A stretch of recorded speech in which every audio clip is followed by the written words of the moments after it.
Remember that thing that I talked about a few months back, that episode that I did where I said that one of the reasons that I thought they weren't going to include Celeborn was because Galadriel needed to be a strong, independent woman who don't need no man?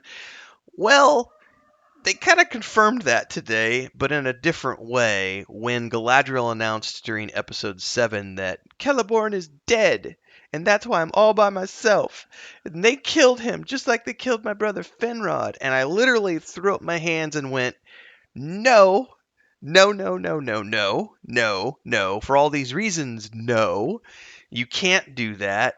You said you weren't going to do this thing. We're going to talk about that thing during this episode. And this is the first time I've ever done two rant videos or two Rings of Power videos in a single day. Because my episode 7 review just went live a couple of hours ago. And I was so sort of up in arms about this and so like agitated that I was like, I got to go make another video.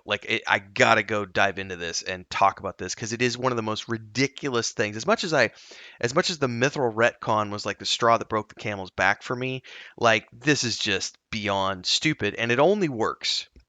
It only works if and only if this is part of a red herring storyline that's just there for people who have never read the books before and have no clue about anything.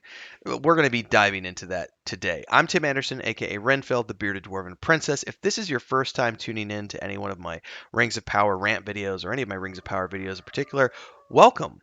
Don't forget to like, subscribe, and hit the bell icon so that you can continue to get updates around this show because I'm going to be continuing to talk about this even after the show's off the air. We're going to be doing analysis videos as I continue to do my other series, which is the Mondays in Middle-earth show where I read through The Hobbit, Lord of the Rings, and The Silmarillion for the first time in 20 years, every Monday at 11 a.m. Central Time. And then we come back and we analyze components of Rings of Power to look at, are they good or are they bad? How good are they? How bad are they? And so on and so forth.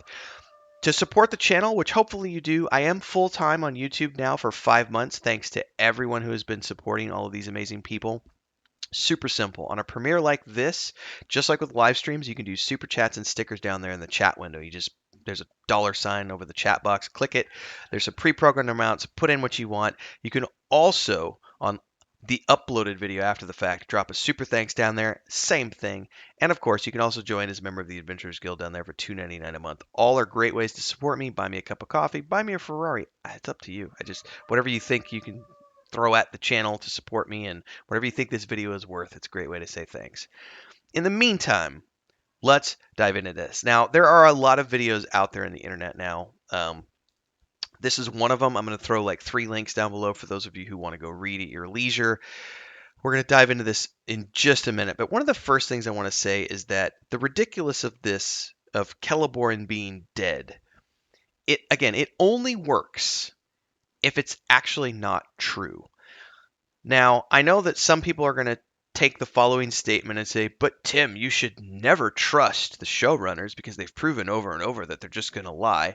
You're not necessarily wrong, but I would like to point out that at the beginning of all this whole spectacle, back when the Vanity Fair pieces came out in February or something around the Super Bowl, the showrunners made some statements where they said, we worked in hand with the Tolkien Estate, and we were given sort of this broad canvas on which to paint, and as long as we didn't go outside of the boundaries of established lore, we could kind of do whatever we want. Now, here's the question I have.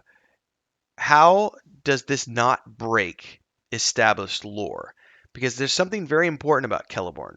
Not only is he this badass warrior who fought in all these different wars, he's the co-founder of Eregion, the co-leader of Lothlorien. He is Galadriel's husband for the vast majority of her life. And most importantly, their daughter goes on to marry Elrond, who in turn fathers Arwen, who goes on to marry Aragorn, son of Arathorn, the king who returns at the end of the Lord of the Rings books. Arwen is a central character to the storyline, even though she's a background character in the books. She's an important figure in established Tolkien lore. So the only way that they don't contradict that fact is if Celeborn isn't actually dead, And maybe, let me try to give them a benefit of the doubt here. This could work if, and only if, Celeborn is actually a prisoner of Sauron somewhere, or a prisoner in some far off distant dungeon forgotten by Morgoth, whatever the case may be. If Celeborn is actually a prisoner and she just thinks that he's dead, because she does say in her speech when she's talking to Theo, she says, and that was the last time I saw him. That gives them an out, because theoretically that means that, well, she just assumes that he was killed by orcs because she never saw him again. Now, I understand that might be a stretch, but it could make sense because they could be retconning some of there was, her other brothers in the Silmarillion, as an example. Galadriel's other brothers were captured by Sauron and imprisoned. There's the ones who died at the hands of the werewolves and so on and so forth. And I'm a little vague on some of the details because it's been a very long time and I'm doing read throughs right now, so you'll have to forgive me, those of you who are like, you don't know the names of her brothers, how dare you. But they could be retconning Celeborn's story to be that he's imprisoned by Sauron and being tortured, and she's going to find him and rescue him in the course of the show, which would give them a way to course correct. However, what I don't understand is why they would do this when they know that there are fans like me, millions and millions of fans of Tolkien's works who have read the books, and we know the backstory. And we know that Celeborn is this important figure, and we know all of these things, and we know that, the lineage of Arwen and all these other things. Knowing all of that, why would the showrunners willingly kill off this character when that contradicts all of these other things? So if they really do have a mandate from the Tolkien Estate that they can kind of do what they want within these boundaries as long as they don't break established lore, then this is just the biggest gotcha moment of all time, where they go through. Now, I kind of want to read through this here. Galadriel says, when Galadriel stepped into the frame in the Lord of the Rings and the Hobbit film trilogy, you could feel a sense of cold detachment emanating from her. She was almost too otherworldly to relate to mere mortals. But that was the Galadriel who aged that way. In the Second Age, 1,000 years before Frodo Baggins is given the One Ring, Galadriel's an elven warrior princess who might have too many emotions stirring in her soul to keep her from defeating the evils wrought by Morgoth and Sauron, or to keep herself from falling for Charlie Vickers' dashing and enigmatic Halbrand, a supposed king of men in Southland. I love that. In episode 7 of The Rings of Power, we discover that Galadriel was once a blushing bride, first spotted frolicking in a field by her future husband Celeborn, but after they married, he perished along with her brother while battling dark creatures that ooze black blood. Or, at least that's what Galadriel thinks. The Rings of Power is showing us what happened with Celeborn between the First and Third Ages, which Tolkien only alludes to.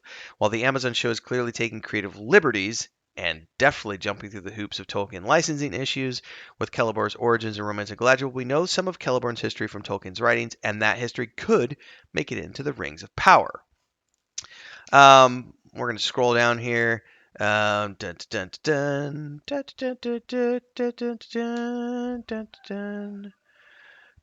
Morgoth, they have a daughter who's eventually wife to Elrond and mother to Arwen. Yes, we already talked about that.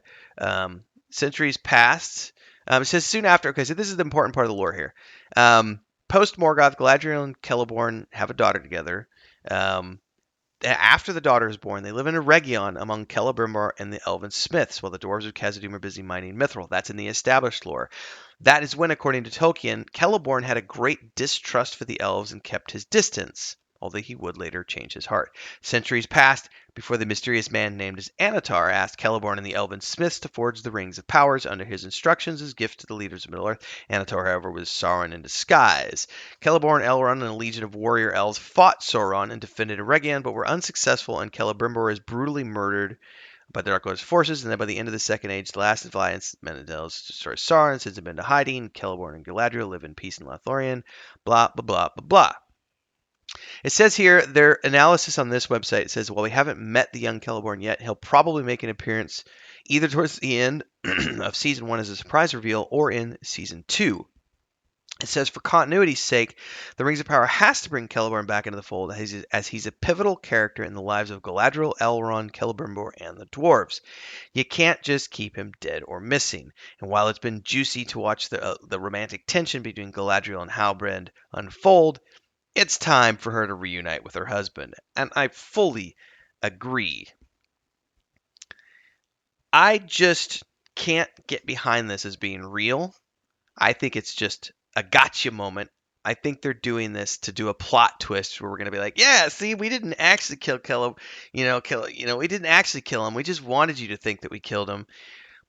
I think it's stupid for them to do so. I don't know why they would do so. The only thing I can think of here is they're trying to appeal to people who have never read the books and who don't know anything of Celeborn and maybe don't even remember the fact that he's in the freaking movies by Peter Jackson. Like, what the hell? I don't know.